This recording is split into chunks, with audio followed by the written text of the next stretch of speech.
this is Jenny Bell from Clarington, Ohio, and I'm listening to Barbecue Central.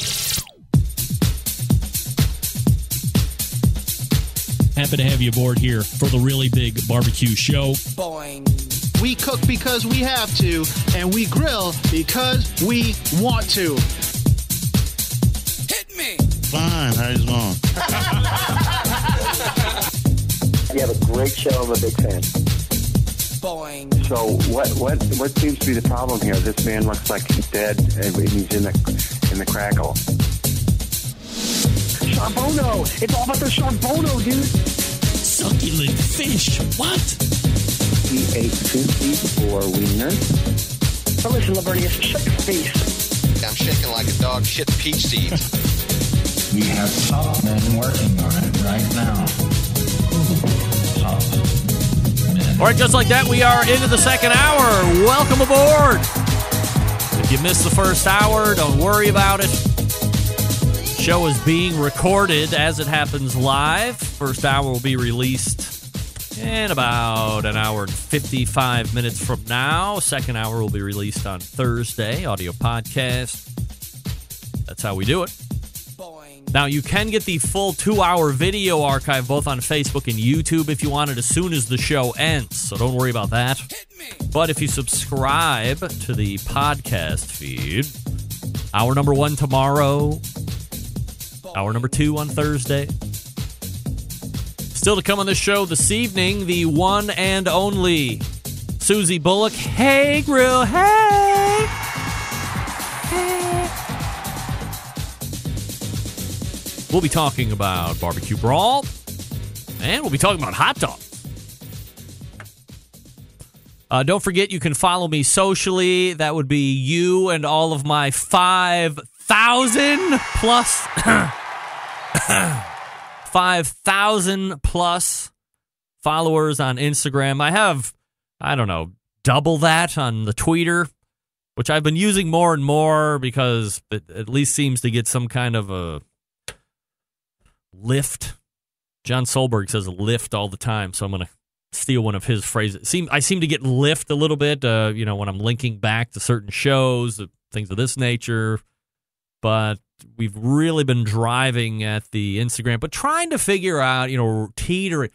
I don't want to be the bag that buys followers or that is a repost account just to build followers. And then, once I get to whatever a magic number is in my head, then I start playing by the rules. And I don't want to do that. I want to build it all organically, or as organic as I can. I mean, obviously I can do. The other day, my friend Jason Kaplan from the Howard Stern Show casually mentions the show in a post that he was making, and I got like 45 or 50 followers because he's got a tremendous following.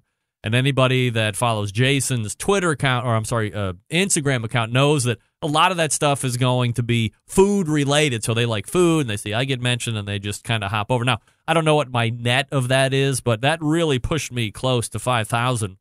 Probably got 45 or 50 follows from him, and then today's been great as well. But I don't want to, and then there's bots. There's things that you just can't control, right? But if at all possible, I want to make sure that I can get a genuine grassroots following, and if it's got to be slower, I mean, what's the rush? I've been doing the show for 12 years, and I'm still here, for crying out loud, right? If it's patience you need, it's patience I got.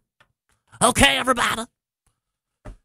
Hey, coming up this week on Friday, you know what we got? Yeah, it's called The Best Moments of the Barbecue Central Show in 10 minutes or less.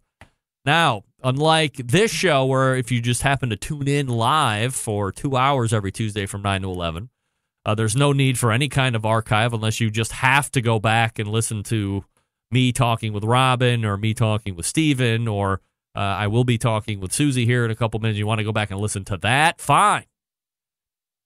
I'm happy to have you do that. But if you catch it live and that's all good enough for you, good enough for me. You caught it, you listen to everything, and away you go. Now, if you want to listen to the best moments, you have to subscribe to the podcast. That comes out every Friday. This week will be, if you can believe it, episode 86. I'm 86 episodes into a completely different podcast. On the show this coming Friday, the creator of Grill Greats, Brad Barrett. And in the second segment, there is a free-for-all. Joel from Kansas City, then Fred Bernardo. Free-for-all, it's, what did I used to call it? The fourth segment free-for-all, where a sponsor would give me a prize and we would play a game, have people call in. I think Fred actually called in, played the game. He wasn't scheduled, if I remember right, he wasn't scheduled to be a guest. He just called in because he was listening to the show. Fred sponsored the show many years ago. Fred's Music and Barbecue. Remember Fred?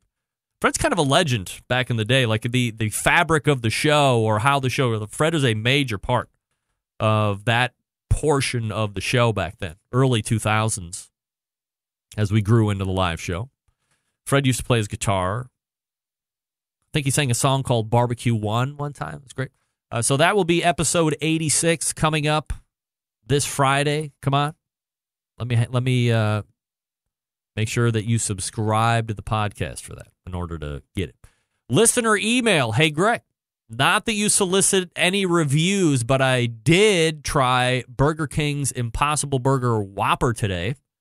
All the commercials show folks saying it tastes just like a Whopper. I tried it. And I have to say, the first thing that hit me was the texture.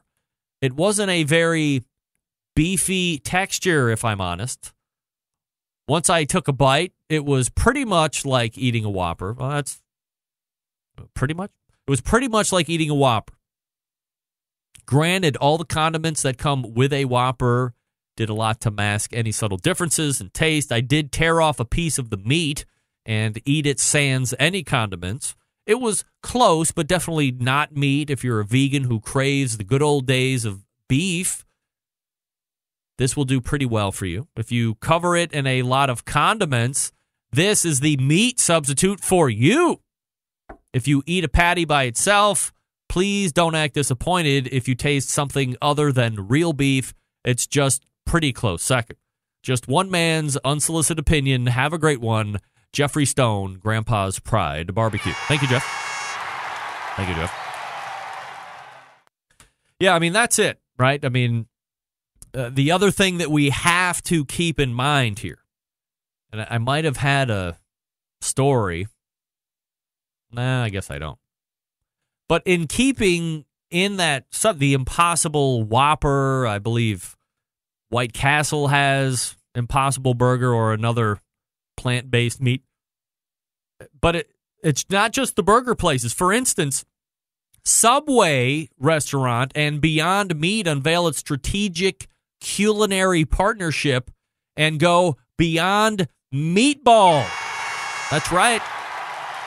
Subway fans know they can customize their favorite subs to fit any lifestyle, and now guests have even more menu options. Recently, Subway unveils a new culinary innovation partnership with Beyond Meat to test exclusive plant-based meat protein options. Starting this September, that's in a couple weeks, and for a limited time only, of course, Subway restaurants will test the Beyond Meatball Marinara sub in 685 participating restaurants in the U.S. and Canada. So, Kinger, get the video camera out and get ready to do Meatball Marinara review. The strategic collaboration with Beyond Meat reflects Subway's continued culinary innovation journey to offer guests even more best-in-class food experience that they can only find at Subway restaurants. In the past month, Subway has announced exclusive partnerships to offer the first-ever Halo Top hand-spun milkshake and fresh-baked King's Hawaiian bread only at Subway. The unique partnership with Beyond Meat brings together dedicated culinary teams from both brands to explore new plant-based protein offerings, starting with the Beyond Meatball Marinara. If you are a fan of the show, all you have to do is go back 3-4 weeks, maybe 5. Find the last Pat LaFrieda interview that I did with Pat LaFrieda. And he said, Impossible Burger, Beyond Meat, or whatever the hell it's called, these are not fads. These are not going away. However, they're attacking the market all wrong. They should not be going in the burger market because they aren't burgers. They're trying to compete with a burger, and it's not a burger, and there's going to be disappointment.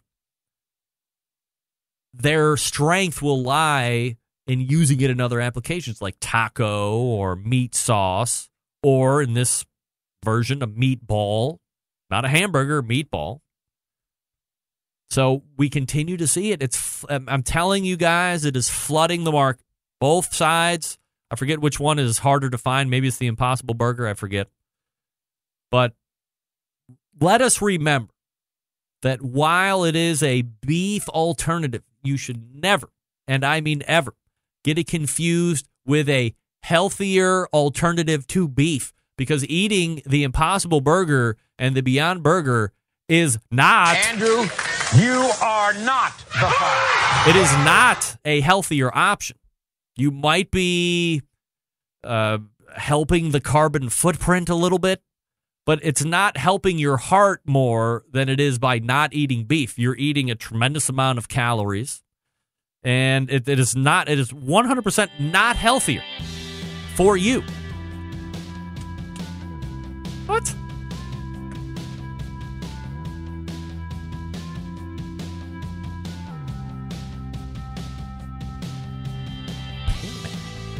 Merch. What the hell that even means? Sorry. Don't get it confused with a healthy alternative. Don't do it. It's not a healthy alternative. It's a beef alternative. And that's it. John Solberg had Beyond Burger the other night and said that the Impossible Burger blew it out of the water. All right, I'm going to talk to you quickly about Sterling Ball and Big Poppa Smokers. You know I love them. Oh, my God, they got the best rubs on the face of the earth. Sweet Money is just all over the kitchen right now. We had it on pork tenderloins for dinner tonight. That punk-ass Hunter Saunders loved Sweet Money last week when I made tater tots. He's lucky I ran out of time in the first segment, by the way, but I got Millennial Smack coming next week. And no one is safe. They have 13 perfectly balanced flavors that will transform ordinary meals into extraordinary. They also have a great partnership with Steph Franklin over at Simply Marvelous Barbecue to form the West Coast offense, which continues to dominate year after year. They also own Granny's Barbecue Sauce, so if you're looking for a new go-to sauce or you're tired of the same old sauces that you've been using, give Granny's a try. And they have a great selection of cookers, right? The pellet cooker industry continues to boom. If you are looking for a upscale version, the Mac 2-Star General Pellet Grill is a great cooker. Meathead uses it for recipe development. Sterling Ball uses. I believe Darren Worth is currently using a Mac 2-Star. They're the exclusive Mac dealer. They even offer special packages. Nobody else can do that. They also have a Old Hickory Ace BP, and the price is going up, by the way, on those. So hurry up. Don't miss out. Get the Old Hickory Ace BP at the lowest price possible. If you're not sure of what grill you need, give them a call at 877-828-0727. That's 877-828-0727. Or shop the website, BigPoppaSmokers.com. That's BIGPOPPA Smokers.com. Hey Grill Hayes, Susie Bulloch coming up. Stick around. We'll be right back.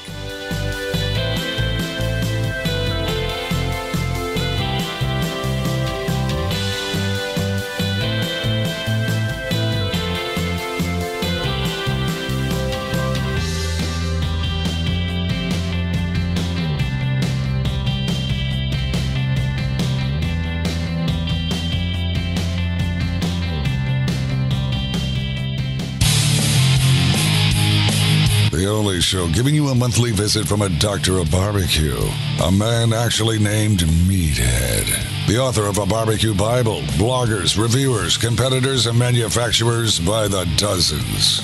It's the Barbecue Central Show. Once again, here's your host, Greg Rempe.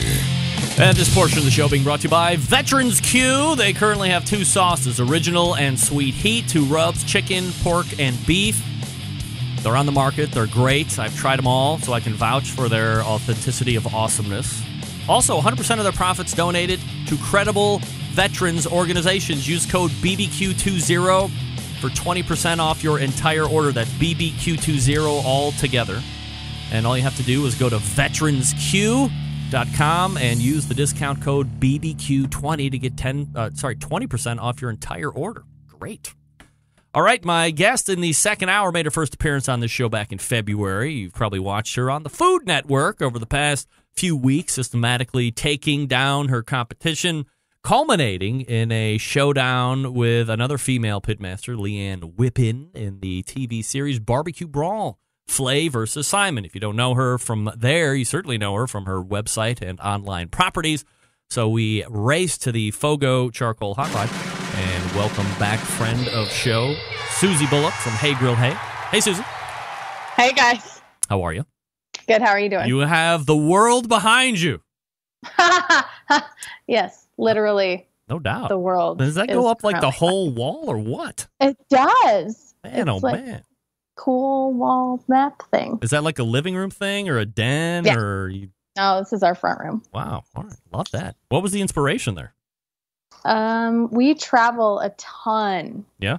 So I actually got this when my son was a baby and it was in his nursery. Now it's in our front room. Will you be going on a Steven Reichlin-led cruise by Windstar Cruises next February or thereafter? How amazing does that sound, though? I don't know. Like, I would never go on a cruise. Oh, really? No. We're taking our kids on a cruise in October. We'll see how we like it. Are you like staying in country per se, or are you going out of the wire, as it were? We're going down to the Bahamas. Ooh, nice. They're young enough that Disney is still super fun, so we're doing like a 3-day Disney. Well, I mean, it's my experience that even when they're 17 and 18, Disney is still super fun. So, I mean, you have that going. So. Oh, yeah. I mean, it's super fun. No doubt about it. All right. So, great to have you back on the show. And there's obviously a lot of barbecue brawl talk that we want to get underneath the belt here before we cross over into the hot dog talk. So, first things first. How do you get on the show? How's the approach? Do you apply like on some other shows? Are you contacted? How does it go? For this one, I was contacted. I didn't apply for this show. I've applied for other shows in the past. Other barbecue shows? Sure. Yeah. I think so. I mean, I've been attempting this Food Network game for a couple of years. And so I think at some point your name ends up on a list somewhere after you've bugged enough people. So you think you were asked because you were just persistent, or do you think that, you know, somebody did a little due diligence and realized, hey, she's got some recipe skill behind her, she's got some work with some bigger brands within the live fire industry. Oh, by the way, she's quite the social media maven. Probably wouldn't hurt to have her on a TV show. Right. One thing that I learned, because I did talk to the producers and say, like, how did I even end up on this show? Because I wasn't sure why they called me. And she said, actually, we had to fight for you a little bit because they like the more seasoned cooks that have that competition, especially television experience. That is why a lot of the faces on that show are very familiar, ones that you've seen on previous shows, Barbecue Pit Masters, Chopped Grill Masters, because they like to know a little bit that there is TV experience behind people that they're going to have competing. I was one of the few that didn't have TV, especially competition experience behind me. I'd never really competed before. I helped one friend at a barbecue competition in Utah one time that was super small.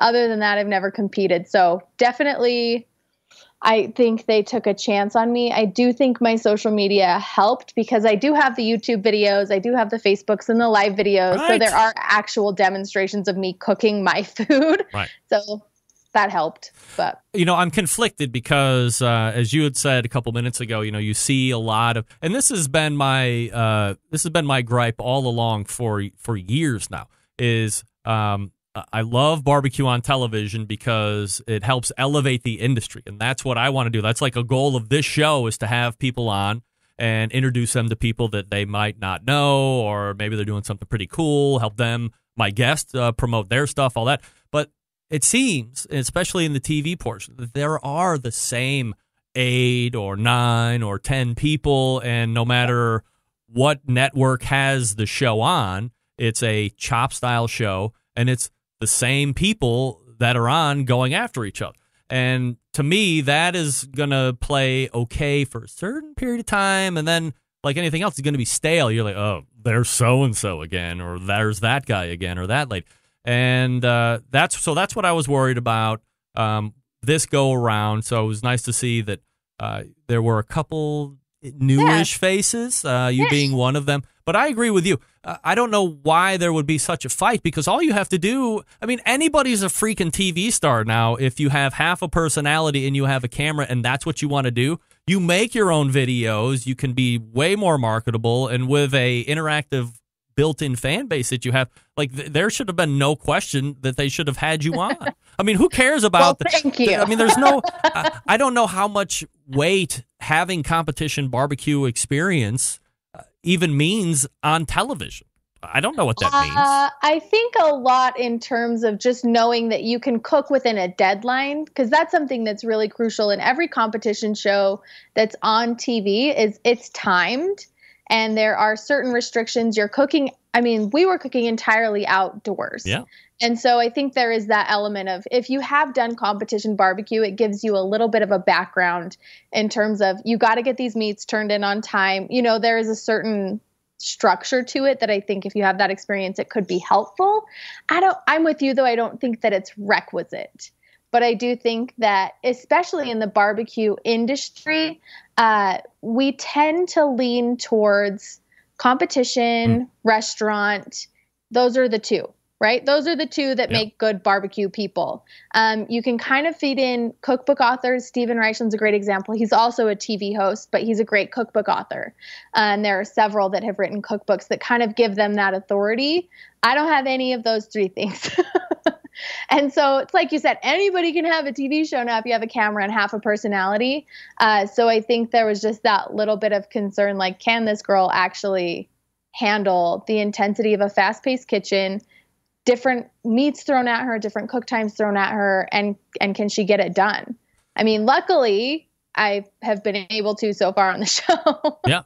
We're talking with Susie Bulloch from Hey Grill Hey. And when you're talking to the producers and they're explaining to you, like, how do they explain the concept? And would you say from their explanation to when you actually started getting down there and doing it, was it a fairly accurate description?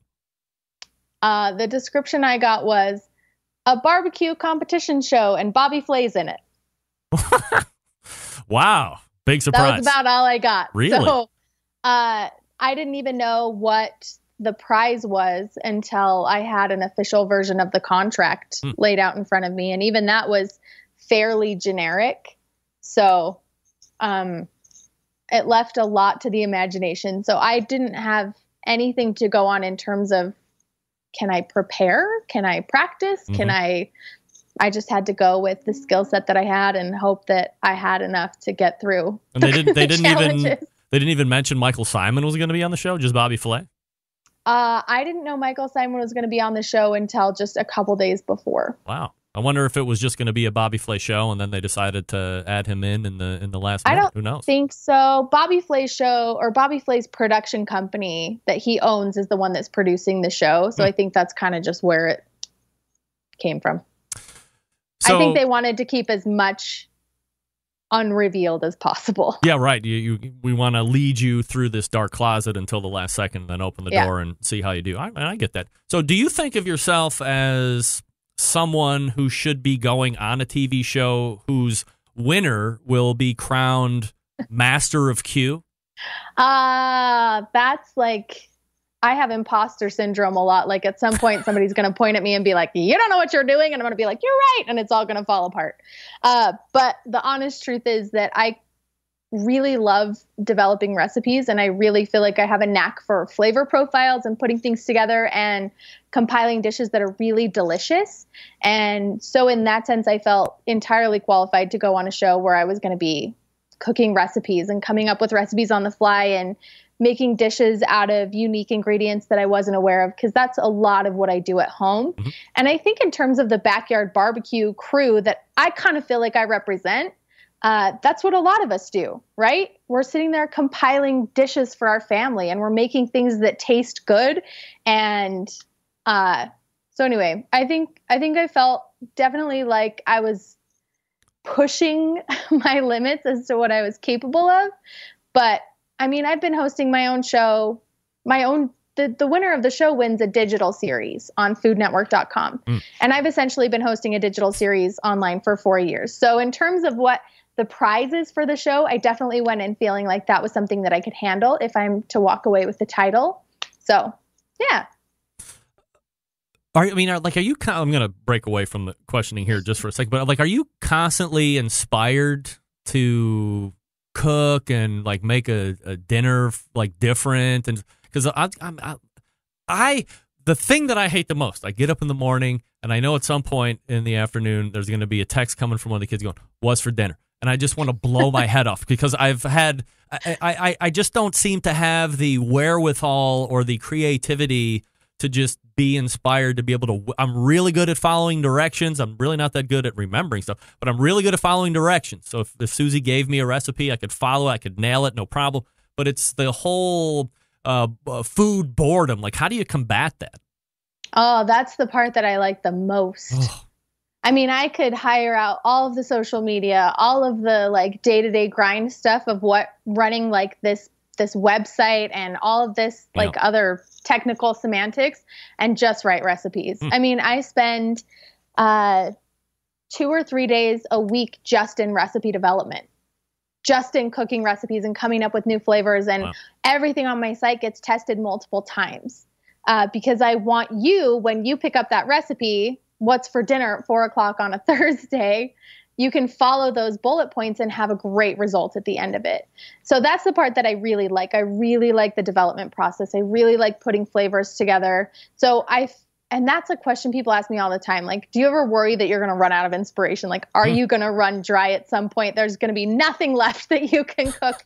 I haven't hit that point yet. I actually have over 100 recipe ideas sketched out right now for the next few months to hit the website. Like, that's what makes me excited, is the recipe development process and coming up with new things. Susie Bulloch joining me here on the show. Hey Grill Hey. You can see her on the Food Network Thursdays at 9 Eastern for the BBQ Brawl Flavors assignment. All right, so when you get to the set and others start showing up, what are those initial thoughts as you see a Joe Pierce and a Tuffy Stone and a Leanne Whippen and a Lene Oxley-Loop? And, I mean, the list goes to Kevin Bloodsoe, Carrie Pringle. I mean, the list goes on and on of a pretty high level, not only competitors, but restaurateurs.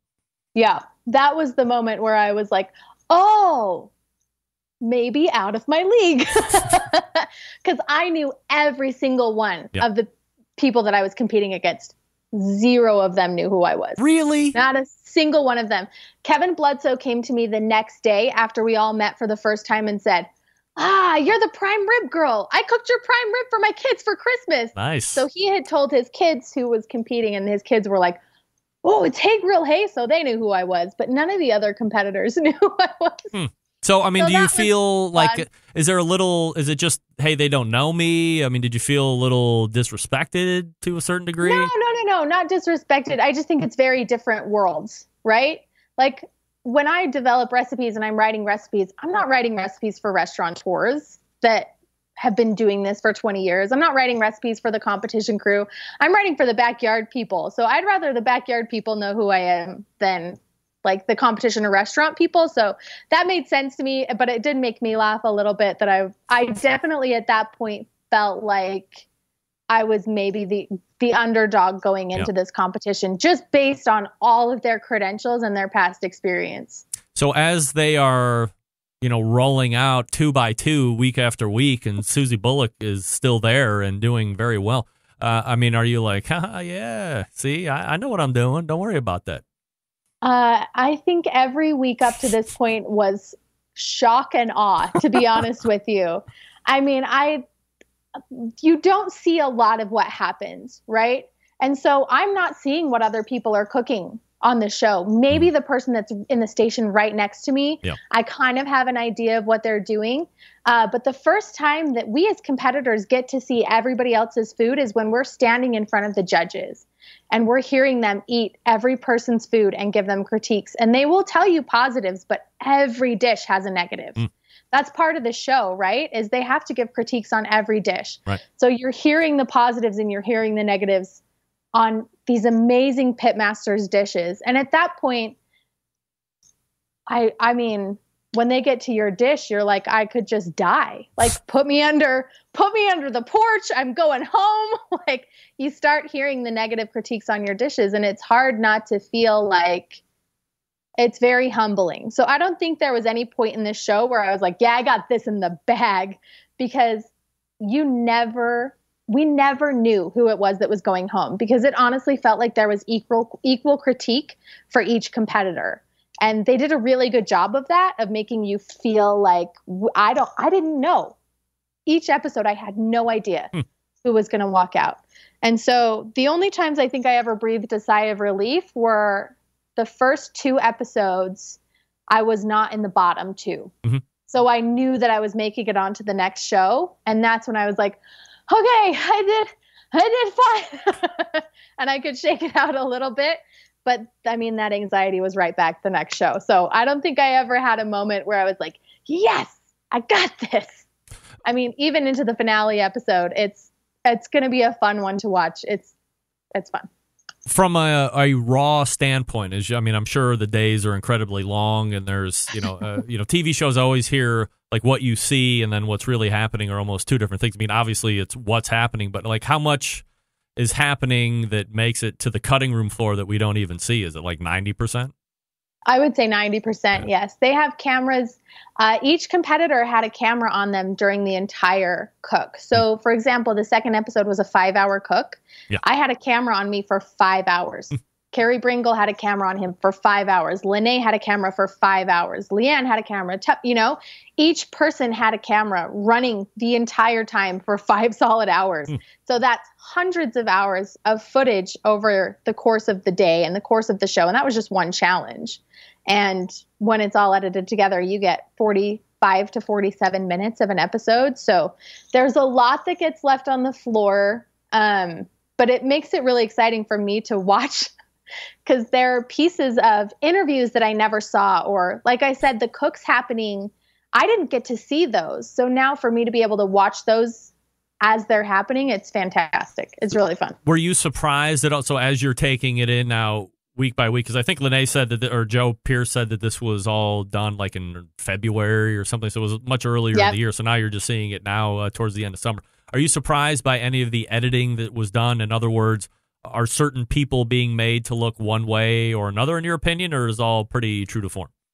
I think it's all pretty true to form. I think every person there is so genuinely authentic.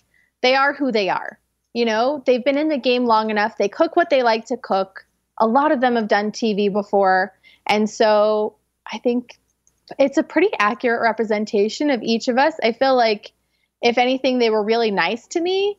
Because like you guys didn't see me cut my fingers 3 times. Nobody knew that I was like so stressed out. I cut myself on a can. I cut myself on a potato peeler. So they were giving me a little bit more credit than I probably deserved, because I seriously, like, the nerves are tough. And I never cut myself on a knife, but it was always the stupid other stuff in the kitchen that got me. But the idea that I was picked last, that actually happened. That wasn't something that they altered so that it would be more exciting now that I'm in the finale episode. Like, I legitimately was picked last for the teams. And, my meatball was tough in the first episode. And so that idea that I was an underdog or a wild card, that was all true. Yeah. Nobody's seen me compete before. None of the other competitors knew my cooking history. None of them knew my background. And so I kind of came in as this mystery competitor. And so I feel like it was, especially from my perspective, I feel like it's been portrayed pretty accurately. The finale, at least on the promo, because as I was telling you earlier, I was just watching the show where it ends up being you and Leanne going into the end here. Yep. Is it as crazy as the promo makes it? I mean, they said whole hog, and I was like, oh my God. I mean, I would just get out and quit immediately. I'd let Leanne take the win. And then it's like, so we're going to have you cook whole hog, but it's, you're cooking breakfast, you're cooking lunch, maybe you're going to be cooking some other dish. I mean, it's outrageous. Is that crazy? It was absolutely insane to film. So I cannot wait to watch and see how it comes together. I mean, they say whole hog, and I look over at Leanne Whippen, and my first thought was like, oh no. Oh, another whole hog? Okay, oh, old hat, no. right?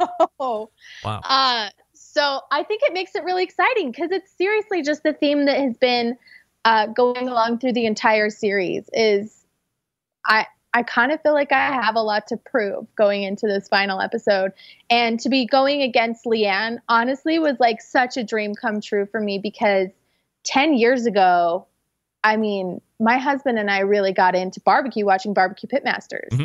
And it was all dudes on that show except for Leanne. And so when I really started cooking and getting into wood-fired cooking and outdoor cooking and true traditional American barbecue, one of the reasons that I thought there might be a place for me at this table was because of Leanne. Because I had watched that show and she showed up and she kicked butt and she worked really hard and she had great flavors and she went out there and hustled. Myron Mixon even said at one point in one of the episodes, like, Leanne's one of the few women out here that shows up because she legitimately likes to cook. And she has a lot of respect from a lot of the guys around here because of that. And I think that's really true, is if you're willing to show up and you're willing to cook, it doesn't matter who you are. If you're willing to put the work in and make really good food. So I kind of took that to heart a little bit. So to be competing against her in the finale it's pretty surreal. All right. But definitely feel out of my depth going into a whole hog against Leanne Whitman. Yeah, of course. I would be completely out of my depth. No doubt about it. Who wouldn't? Yeah. I could be not competing against anybody, and I would be out of my depth on whole hog. We're talking with Susie Bulloch. Do it in a cinder pit. Yeah, no way. I mean, it's just not. I'm going to call one of my pals, like Mark Lambert or Malcolm Reed, or I'll just name drop all day long. Susie Bulloch joining me here on the show from Hey Grill Hey. Can I put you on hold just for 1 second, and we'll come back, finish up with the TV show, and then we'll talk about hot dogs. Good. Yep. All right. Stand by. We're talking with Susie Bulloch from Hey Grill Hey. Obviously, you're probably following her already on social media. HeyGrillHey.com, the website. Don't forget she's got that Grill Squad, which opens up like certain periods of time where you can sign up and get all this exclusive content as well. I will talk to you quickly about Hartville Hardware Grill Fest 2019. That's right, if you're going to be around local-ish Cleveland, on September 21st, I will be the MC all day long, and we're going to be grilling and barbecuing. I'll be kind of moderating all of the events during the day. Danielle Bennett will be there. That's BBQ. She'll be doing the Traeger demo. Still waiting on who the Weber rep and demo will be, and the Big Green Egg demo person will be Elisa Delgado. She's the local Cleveland chef here that cooks for a lot of the Browns and some of the rich folks over here.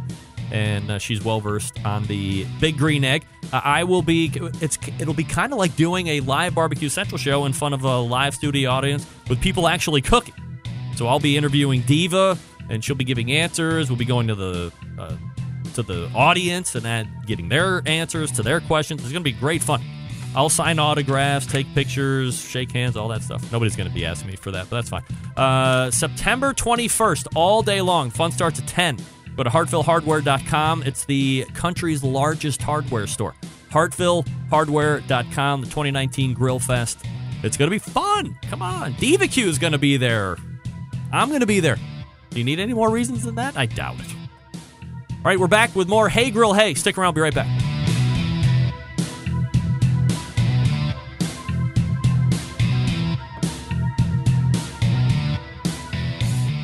Continuing to produce incredibly mediocre content in an exceptionally professional way. You're listening and watching the Barbecue Central Show. Once again, here's your host, Greg Rempe. Hey, are you signed up for the Smokin' with Smithfield National Barbecue Championship? It's free. What are you waiting for? Hit up SmokingWithSmithfield.com for all the details, and then you can also see where your team ranks against everybody else. Don't forget the National Barbecue Championship in New Orleans in just a couple months. So hook it up, SmokingWithSmithfield.com. And we're talking with Susie Bulloch from Hey Grill Hey. Susie, thanks for hanging with me through the break there. Yeah, of course. You're not going to be local Cleveland September 21st and watch me moderate a all-day cook fest, are you? No, but that sounds amazing. Oh, yeah, DBQ. I mean, my mentor is from Cleveland. Who? On the show, Michael Simon. Oh, yeah. Of course. I mean, what am I talking about? Oh. I pay hardly any attention to anything. I mean, who we get? That's we'll talk about the judges here in just a second. So I wanted to ask you a couple more final questions here. So getting to the finale is great. And I think you could have lost at, what am I trying to say here?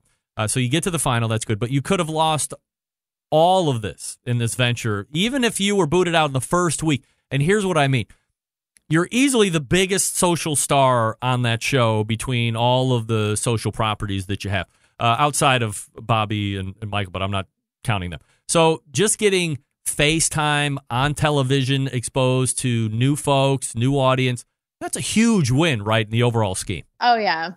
Yeah, it was awesome just to be featured. It was really cool, too, because when they did like the little bios just in the very first episode, we were looking at our traffic analytics and we saw a huge spike in people just jumping onto the website to see like what this was all about. And we saw our subscriber count go up and all of our rubs and sauces started to sell a little bit. Every week we'd see a little bit more, a little bit more, a little bit more. I think the craziest was last Thursday. I used my sweet rub on some smoked then fried chicken wings. And the sales of our sweet rub were just like going crazy that night online. So that was pretty fun. No doubt. I mean, have you noticed a huge jump in people following you on Instagram and stuff? Yeah, we've seen a couple hundred come on, join us on Instagram. Facebook kind of is its own beast. It continues to grow. Pretty much independent, I feel like, at this point of whatever I try to do. Because like Facebook is way bigger, huh? Facebook's way bigger, yeah. So it's harder for us to see like a specific spike in that, but definitely in people subscribing to our weekly newsletter. It's the BBQ Beat. It goes out every Friday, and it's kind of a roundup of our newest recipes, some gear and gadgets that I love. And then we actually feature readers that tag us on social media with their barbecue pictures, which is really cool. So yeah, we saw a great little spike. So it's definitely been great for us. I mean, it's like you said, even if I didn't make it past the first episode, just having that opportunity to stand among that crowd of competitors and have a platform like Food Network with Iron Chefs like Bobby Flay and Michael Simon and the judges. I mean, Mo Kason, Amy Mills, Chris Lilly, it was unreal just to be there. So I had mentioned a little bit ago that this was filmed early in the year, but what kind of a relationship are you able to build with the two stars of the show, that being Bobby Flay and Michael Simon? For instance, could you pick up your phone right now and blast a text to Michael Simon and say, hey, I'm on the Barbecue Central show, what do you think? And you would get a reply back pretty quick, or could you call him or no? I don't know if I would, but he was really nice. We were in Las Vegas a couple of months ago. Pretty soon after the show, we actually had a layover flying home from Germany, and he was super nice. Get us a seat at his new restaurant, Mabel's, in Las Vegas. That was really sweet. Do you ever feel like that those two thought that, hey, we're here to be here, like out of an obligation thing, or were they really invested in being part of the show and wanted to see the success of it? I feel like both of them were incredibly invested. Like I said earlier, Bobby Flay owns a production company, and they were the one that put the show on. So, I mean, for him professionally, of course, he wants to see the show do well because that's just more great things for the company that he runs. But personally, I felt like both of them were incredibly invested in their team. And that's one thing that I think maybe got cut out a lot from the show that was unfortunate, was those mentors both spent a lot of time in our cook stations. And so to have that opportunity, I mean, in the beginning part of the show, they cook against each other and they have a great rivalry and a very friendly competition. And it's incredibly unique because they've never cooked against each other. Not when they were on Iron Chef. Never have they competed against each other in a cook-off. So for them to do that at the beginning of the show and have it be as fun and lighthearted and jovial as it was, but at the same time, they had the passion of trying to really win those advantages for their team. I think it made for really interesting television, at least for me to watch. And then the best part was all of the competitors got to sit behind them and watch them cook, and to watch Iron Chefs develop flavors and how quickly they move and the things that they choose to do with their time was super helpful when we were competing. And then they spent so much time in our cook stations, tasting our food, giving us tips, giving us feedback. And like I said, a lot of that got lost in the edits, which, I mean, you can't get it all in there. But I felt like I walked away with so much knowledge and information just from having that one-on-one time with Michael Simon. When he's in your station and you guys are going, and I never even thought about it because it does not translate that at all. To me, it seems like they are like required to spend 2 or 3 minutes with each person, and that's it. So it's nice to hear that they're in there quite a bit. So as he's there under counsel saying, hey, do this, do that, I mean, do you feel like you had to take their input and then implement into whatever you were doing? or was it always left up to you to be like, great advice, Iron Chef, but I think I'm going to go stick with my recipe? I think at the end of the day, it's always left up to us. And if you watched last week's episode, Phil the Grill went with 2 meats. And Bobby Flay was like, I don't think you should do 2 meats. Just do 1 meat. And Lene, Michael counseled her that her potato salad was salty. He thought it was salty, and she thought it was great. And so at the end of the day, it's completely up to the contestants. We're the one putting the food on the plate. We're the one whose name is on the chopping block. Michael and Simon don't get cut, right? So it's up to us to decide what ends up on the plate. But for me, I wanted to just take in all of the advice and all of the information that he had to offer, because he competed on television professionally cooking food for years and years. He owns 2 barbecue restaurants. He's written barbecue cookbooks. Like, I feel like he has a very educated point of view and a very experienced point of view. So when he's giving me tips, I'm going to do my best to listen to those tips. Michael Simon seems to be universally liked. I mean, he is a Cleveland guy, so, we're all universally liked dudes. However, the same cannot be said for Bobby Flay. He seems to have his share of detractors for one reason or another. So as someone who got to spend time around, both when it comes to Bobby, is he douchey? No. That's like the most common question I get, and it kind of breaks my heart because I see how he's portrayed on television, and I get where people get that. Because when he's cooking, I don't think I've ever seen anyone more dialed in and more focused. Mm-hmm. And so you see him on competition shows like Beat Bobby Flay, or you see him on shows like Iron Chef, or even like this one where they're cooking and you see that serious focus, that concentration. Like, he's working very hard, and he's takes a lot of pride in the food that he makes. So in my opinion, maybe that's what's like coming off as people having maybe like a negative opinion about him, but he was great to work with, and he was incredibly complimentary to me. I've seen him since filming. My husband and I were in New York, and I got to see him in New York City, and he had nothing but kind things to say about the show, about working with me. And so I personally have a great opinion of Bobby Flay, and I feel like having watched him cook and cooked next to him and had those conversations with him, it was great. Which contestant did you like the least? None of them. I feel like Come on, Susie, spill it. Guys, I just like people so much. And honestly, like, for me, it's like I said earlier, to even be standing in that crowd of people who's so incredibly qualified and who have worked really hard to be where they're at in this barbecue game, I don't think you could say that any one of them have cheated their way to the top. Dude. Any one of them are there because of one reason or another that they don't deserve to be there. Mm-hmm. And so for me, that equals nothing but respect. I have nothing but respect for all of the competitors. And I know that you've talked to several of them on the show, and I was lucky enough to have met several of them in person, and then to get to know them, through this television format was a really amazing experience. And we had a lot of downtime. We had a lot of time to sit and to chat and to have conversations about what their business looks like, what their food looks like, what they like to do. So I would say we all left pretty good friends. Did you think you made a bestie out of anybody, maybe?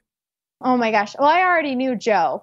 I was so sad to see Joe go home the first week. How did you know Joe? I went to Kansas City with Smithfield a couple of years ago. They did a Guinness World Record event with Chris Lilly and Kevin Coleman, Weber Kingsford. So I was part of that media crew that went out there and got to participate in that Guinness World Record event. Nice. And so we went to Slaps in Kansas City. And so I got to tour the back, hang out with Joe, hang out with his brother. And so when we walked in and saw each other, it took a second for those light bulbs to go on. And then it was like, oh my gosh. So that was a great experience to kind of have that ability to reunite and hang out and talk for a little bit. And anyway, Joe's awesome. All right. So if you want to see who wins, it's either going to be Leanne or it's going to be Susie. And you can watch Thursday at 9 p.m. on the Food Network. If you can't make it, tape it and then watch it at a later date and keep your head under a rock so nobody spoils it for you. Oh, my gosh. Spoilers are everywhere on the internet, guys. I've spoiled it for a million people. Fine. We'll wish you nothing but good luck, and we'll see how it goes Thursday. Now, let's transition out of that stupid TV show and talk about something important. Hot dogs! Awesome. So I know you have an impending number of posts dedicated to one of the more popular items to hit the live fire. One of Joey Chestnut's favorite things to eat on July 4th, I might add, that being the almighty hot dog. So, what do you like most about hot dogs? Oh my gosh. I mean, hot dogs are like everybody's secret favorite thing. I like how much some people pretend to hate hot dogs, but actually everybody loves hot dogs, right? You don't like hot dogs? Oh, Susie, I'm going to relay a story to you that might ruin your evening, and I don't want to do it, but I have to because my Texas embedded correspondent, we won't use his name, it rhymes with Doug Scheiding, and he has made under no pretense and has said it live on audio video of this show that not only does he detest hot dogs, he will not even put a hot dog on any of his cookers. Ever. He hates hot dogs, which, of course, to me means he also hates kids, and not necessarily in that order. But he legitimately hates hot dogs and won't even cook. Can you imagine Susie Bulloch and her family, Todd, the kids are over at Doug's house, then your son is, hey, Mr. Shining, can you put these hot dogs on? He would be like, beat it, kid. No way, no how. Can you believe humans live like this? They're secret closet hot dog eaters. I believe that. I agree. I agree with that. Doug, come out of the hot dog closet. Outrageous. It's unbelievable. So my love affair with hot dogs has been lifelong. But recently, at least in terms of like blogging and recipe development, it kind of started out as like, you don't need a recipe for a hot dog, right? First of all, like you put hot dogs on the grill, you simmer hot dogs, you have hot dogs. That's kind of the beauty of hot dogs is that they don't require cooking. But several years ago, I put out a recipe for a poor man's burn end made out of a chuck roast. So it's slow smoked, very similar to the process of a brisket. You cube the whole chuck roast. It saves you from having to buy a $50 brisket, right? You can buy a $10 chuck and kind of get that burn ends experience. The video went viral on Facebook, and the comments rolled in like, this isn't poor man's. When chuck's like $3.99 a pound, like who do you think are poor people? Like you're so, and people got so mad at me for calling these poor man's burn ends. And my family and I were joking about this in my sister's backyard. Well, like, what would be a poor man's burn end then? And of course, the topic of hot dogs came up, right? You can get them for 99 cents a package. Like, let's make some real poor man's burn ends, like paycheck to paycheck burn ends, college student burn ends. So we made hot dog burn ends. Yes. And it kind of started out as a tongue-in-cheek reference to my poor man's burn ends and all the viral internet haters. But what happened was they were freaking delicious. Like better than any little smoky you've ever had, any little cocktail weenie you've ever had at any party. And so once we tried it out, we were like, oh, dang, like we actually need to make these a thing. So we recorded a video for hot dog burn ends, and guess what? Super viral. Like insanely viral. I remember it. 50s, millions. I don't even know how many views at this point. I quit keeping track. Wow. But people made them. And yes, there were the people that were like, this is so stupid. You don't even know what a burn end is. Like, shut up. You can't cook barbecue. There are those people out there. I do know what a burn end is. We did make this kind of to be funny. But people made them, and they were so delicious. And they started taking them to parties and holiday parties and making them for birthdays because they're affordable. They're really portable. They're easy to make in large batches. So anyway, hot dog burn ends kind of took off. And then I wanted to know what else we could do with hot dogs. So this week we did a char dog, which is a Chicago-style hot dog, but cooked over charcoal. Dragged through the garden. It's got everything on it, right? Tomatoes, sport peppers, pickles, green relish, onions, mustard, the lot. Do you like raw onions? Are you a fan of raw onions? Small amounts, yeah. I can do raw onions on a taco. I can do raw onions on a hot dog. I just can't. I want to grilled onion or sautéed heat, because heat changes things, as my friend Sam, the cooking guy, said. Raw onions and me, man, we are constantly fighting, and I just can't get with it. But all right, that's You're fine. not alone. That's all right. And then tomorrow we're doing an update on one of my favorite recipes. It's a beer braised bratwurst, which is like a slow simmered brat, and then it has some braised red cabbage on top. It's super delicious. Thursday, we're releasing a Sonoran hot dog, which I actually learned about for the first time on Barbecue Brawl from Phil the Grill. He lives in Phoenix. It's this Southwestern style hot dog. First popularized in Tucson. It's really moved around to Phoenix and other parts of the Southwestern United States. It's a bacon wrapped hot dog with beans, like pinto beans, cooked pinto beans on top. And then your pretty typical salsa taco toppings. We have salsa, avocados, cilantro. I squoze some lime on mine, and they're so good. Wow. They're so good. Sonoran? So we're kind of taking hot dogs to the next level a little bit this week. It's called a Sonoran hot dog? Yeah, Sonoran hot dog. Okay, yeah, I've never heard of that. Shout out to Phil the Grill for introducing me to Sonoran hot dogs. Wow, yeah. Now that's a guy who thought he had some pretty dynamite chicken wings, and guess what? Not so dynamite, according to the judges. Wow. It is brutal, and it's also brutal because one thing that the cameras, again, don't show is you cook your food, and it takes a little bit for the judges to get there. Yes. And then they spend time at each station, so by the time they're getting to you at the end, my super duper crispy chicken wings may be not so crispy. Right. It's after sitting outside in Texas humidity and heat for 25 to 30 minutes. That's why we're getting dragged back into the TV after I threw it off the bridge. But I mean, that's why I thought the competition folks would have an extreme leg up, because just every weekend in, weekend out, they're cooking their recipes and their flavor profiles to be tasted lukewarm at best to cool. Yep. So, they have that already kind of built into the repertoire, as it were. But, yeah. I mean, that's a weird thing. All right, so what's your favorite hot dog recipe of all time? If you can only have one more hot dog and that's it, what are you going out on? Oh, my gosh. And you don't mind a boiled hot dog or a hot dog in water? Because Stephen Reichlin told me there was a 10th circle of hell waiting for me when I told him I enjoyed a nice boiled hot dog.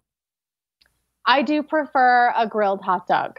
But you're not sending me to hell. It's a flavor thing. I won't send you to hell. Right. I mean, Chicago dogs are traditionally steamed or parboiled. Yeah. So. Yeah.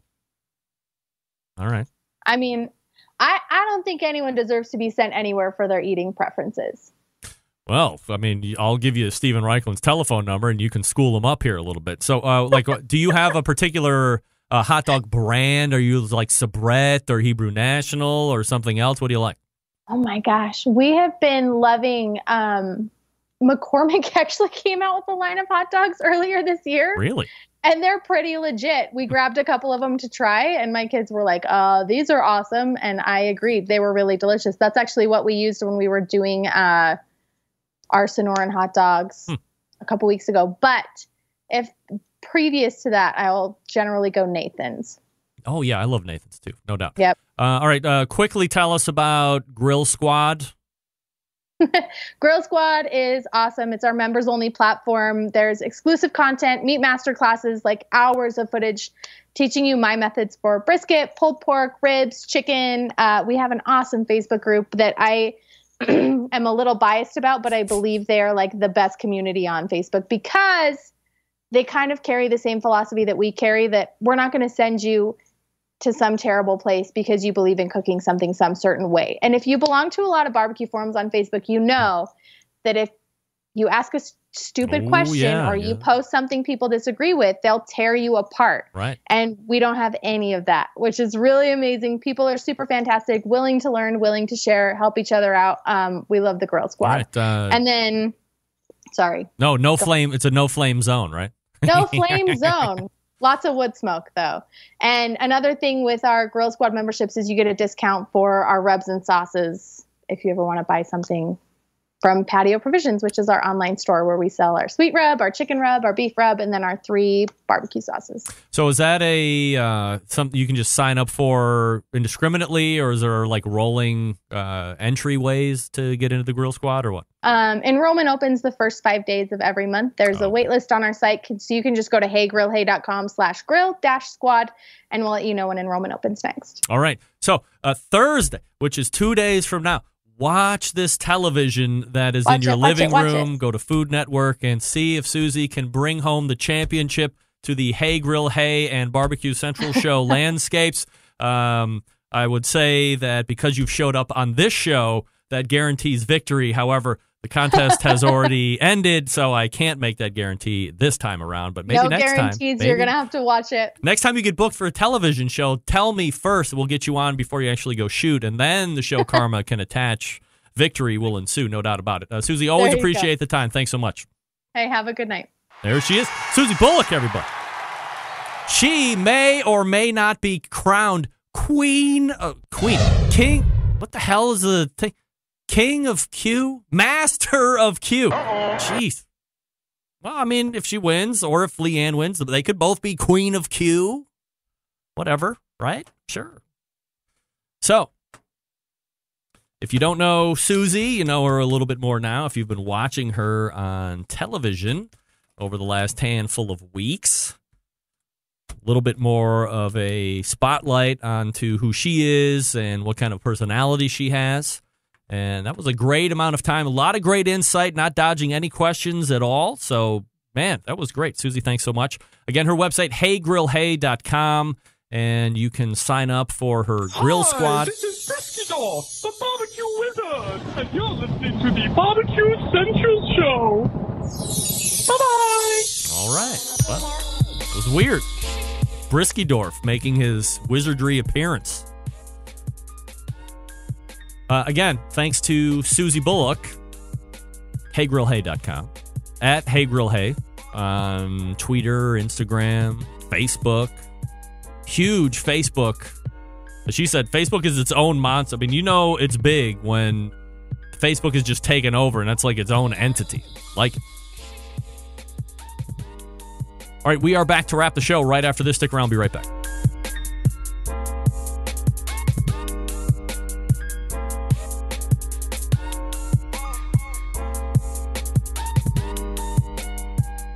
Whole packers, full racks, legs and thighs, injecting butts. If you've never heard this before, you might think you found the best XXX show ever. Let's get back to the most homoerotic host out there today, Craig Rimpey. Hey, hey. We are back. This portion of the show being brought to you by The Smoke Sheet. It's a free weekly newsletter that keeps you in the know on everything happening in the world of barbecue, including top news, events, recipes, and more. Started by Ryan Cooper, a.k.a. Barbecue Tourist, and Sean Ludwig, a.k.a. NYC BBQ. Both of them traveling around the country to find the best barbecue and then report it. You can sign up for the newsletter and see the full events on their barbecue calendar at bbqnewsletter.com. That's bbqnewsletter.com, a great all-in-one resource covering the live fire industry. I signed up. You sign up. I signed up. You sign up. All right, we are late. Did I end it like that? That was some of the worst audio editing I've ever done. What the hell? Maybe I hit a button that screwed it all up. I don't know. All right, let's make tracks all the way. Okay, coming in hot. All the way back in the first hour, Stephen Reichlin, BarbecueBible.com. Project Fire is on television on PBS as well right now. New cruise ship doings coming in February. He'll be setting sail. He'll be giving a kind of barbecue university on the water, as it were. We also talked with Robin Lindars, the Grill Girl, grillgirl.com, her website, at grillgirlrobin on Instagram if you want to give her a follow. Talked about a budding recipe in the works for iguana. She ate wild boar and said it was succulent. There's an alligator in her back canal. Will we see any alligator recipes, Robin? Maybe, maybe not. Second hour, stocked full of Susie Bulloch, heygrillhey.com. We talked at length about barbecue brawl, Simon versus Flay, Flay versus Simon. And the finale is coming up Thursday at 9 p.m. Eastern Standard Time. You will see Susie on Team Simon and Leanne on Team Flay, and they will go at it whole hog to start. Plenty of Sidewinder competitions will be filled in as well, according to the promo. Looks to be very intense, so we'll see how it shakes out. We hope that Susie takes it, since she was just my most recent guest. We wish her good luck. We will react next Thursday, no matter who wins, and we'll take it from there. Big show planned for you next week. Kevin Bloodsoe is in from Bloodsoe's Barbecue. He was also on the show, voted out week 1, I believe. And we also have the 4th Tuesday of the month, which is the Embedded Correspondence segment, so I'm sure we'll be talking about that as well. September 11th, 2001, I will never forget. Until next Tuesday at 9 p.m. Eastern, this is your program host and proud U.S. American, Greg Rempe. Good night now.